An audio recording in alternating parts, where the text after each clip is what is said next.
Hello, my amazing company. It's Rosealyn, and welcome back to Seeds of Calamity. Now, I have been at work, making some sprinklers. We have officially got our sheepies, got two sheeps, with some brush upgrades for their pen.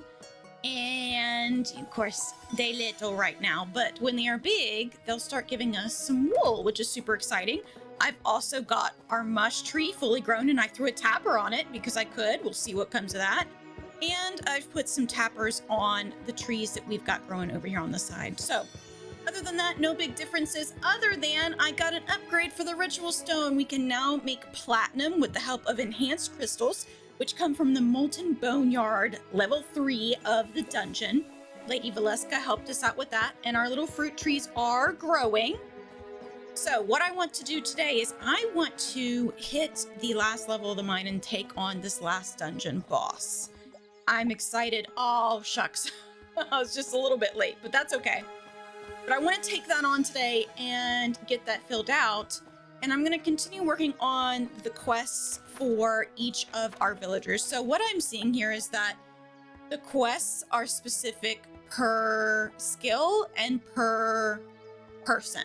Tana's story, for example, Eric's story, things like that. Some of the quests open specific things. Like Helena has a quest that opens the wine barrels, which I've unlocked. And Eric has a quest for opening the pickling vessel. We got a Rion and Tion. Hi there, human. The winters here are quite impressive, wouldn't you say? So sparkly and cold. I've watched Rion try to catch snowflakes for so long, I have another riddle for you, human. Catch one someday. You wait, Tion. A brand new riddle here for in town. Let's see. They'll let you know when they have a riddle for this bug's bait. Wait, what? I'm confused. Did I unlock this one? Or I don't know what I had here before. Well, there's bugs to figure out. Oh, it's a doggy bone. You found a chew toy with the name Kuma carved in the side. Show this to Durand. Yes, I will. Must be Kuma's bone.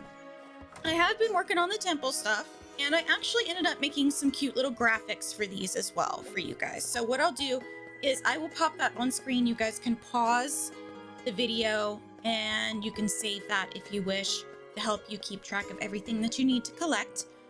So far, I've done a lot of work on the crop side and on the dungeon side, but I haven't done a lot of fishing or gathering. In between episodes, there was a harvest festival for fall, and I just took a starred ruby squash for that, and it got me a energy stamina upgrade for contributing to that. Cool stuff. And I believe we have a winter festival today. Making some bank, but it's a dungeon run every single day, which can get really, really tedious. It's gotten to the point where it's no longer fun because it's the same thing over and over again.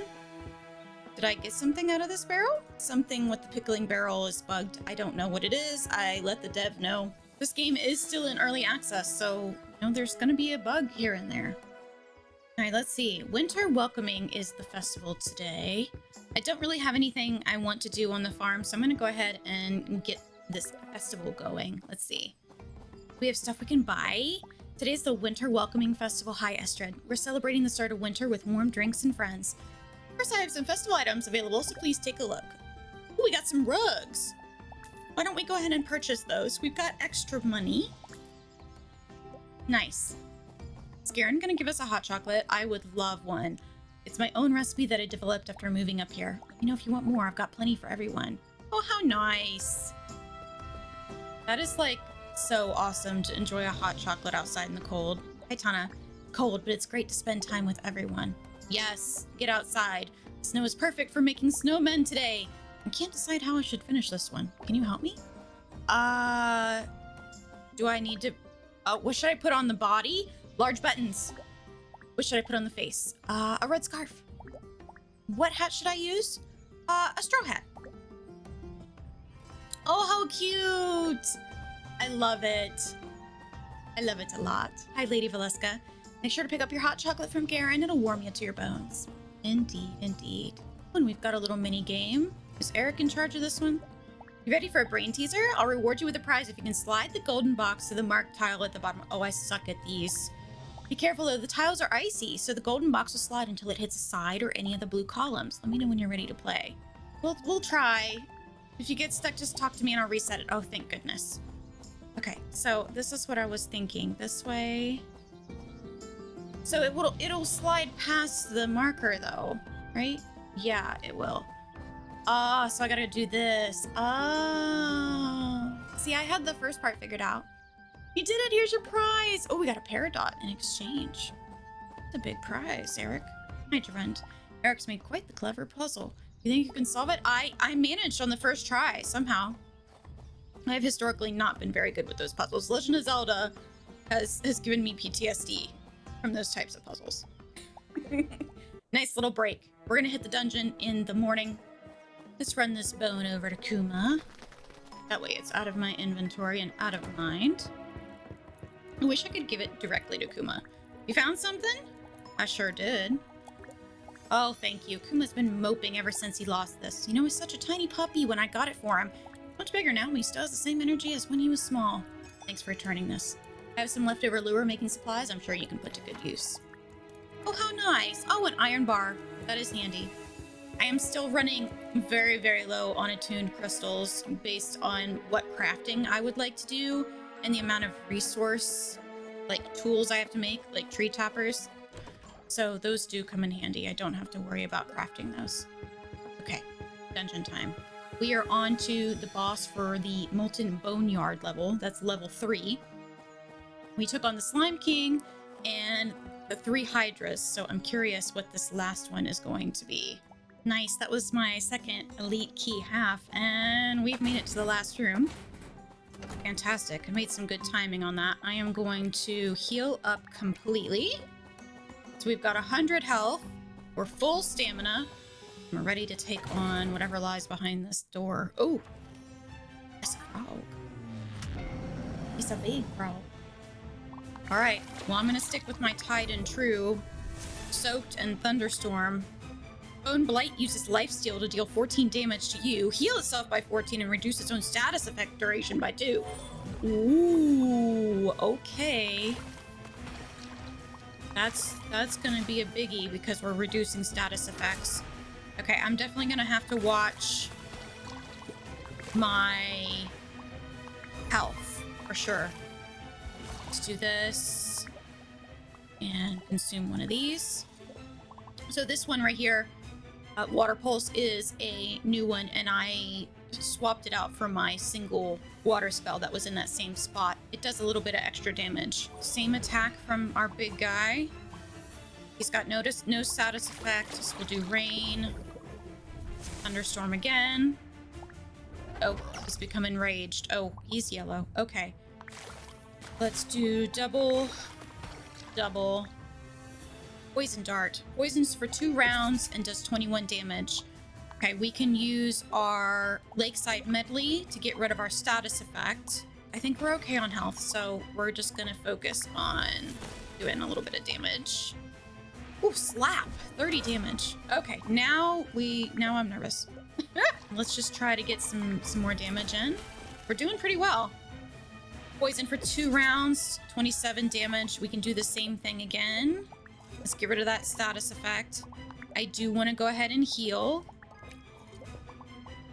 And I think this should take him. Yep. Got him. So this was Bone Blight. We got his eyeball and some Peridot. And of course I get to open the chest. Nice. This looks like the end of the dungeon too. We got a platinum crystal. Maximum energy increase by 20. Very, very nice. Does it say anything? Oh, the plaque with an ancient writing on it. Looks important, but you don't know what any of it says. Oh, we gotta put Eric on it, that's for sure. Time to return to the entrance. Hopefully that gives us a quest. Maybe with Tana or Eric. Maybe we're gonna learn more about why the village was destroyed so many years ago. Let's drop off all of our goodies. That was super exciting. Super exciting. Not a hard battle. Just you have to be aware of what you're doing and how often you're healing. And I still have plenty of healing items, so I can continue to do dungeon runs over and over again. We want to make sure to save the Bone Blight Eye because I think you need like 3 of them for the temple. Unfortunately, it does repeat items, so you're gonna have to take on that boss and the other bosses in the dungeon multiple times. nicely done, I would say. For, you know, first try, we didn't have any troubles. Got a little bit of bank to spend. I think I'm gonna spend it all on upgrading my tools. So really, the big things holding me back are the availability of attuned crystals and the cost for upgrading tools. I can't really craft and make this farm like the farm of my dreams or very, very productive because of a lack of attuned crystals. And that means I have to do dungeon runs every single day. And there's a lack of variety in the dungeons since there's only 3 levels. It gets a little painful and monotonous to just sit there and run dungeon after dungeon after day after day after day after day. Occasionally you'll get a quest pop up for a neighbor, which is super nice. But otherwise, I'm stuck waiting on resources to finish, such as the sap here from the pine trees and the oak trees, or waiting on those dungeon run attuned crystals. You do have the opportunity to mine some up at the quarry up here on the hill. And I did, out of curiosity, decide to go ahead and clear this. And yes, it does spawn things other than rocks. It is a good idea to clear that. It's just going to take you a lot of time because it's such a large area.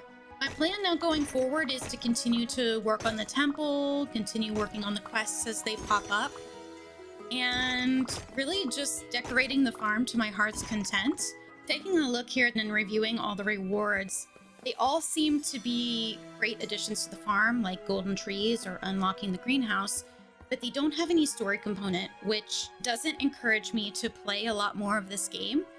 However, I do think Seeds of Calamity is a fantastic entry for folks who are just getting into cozy gaming or the cozy farming genre, and would be a great place to start for those who might have never gamed before. The cute little riddles with Rion and Tion and the easy quests with the townsfolk really make it a good introduction to the entire genre, and it truly is a love letter to the OG farming sims that I grew up on, like Harvest Moon, for example. I'm excited to see what Laborious Lark has in store for us with future development and installments for Seeds of Calamity. Remember, this one is in early access, so we'll have to keep an eye on it for future updates. Thanks for checking out this adventure with me. This was super fun. Cannot wait to share another adventure with you. There's one for you right here on the screen. I'll see you next time. Bye-bye.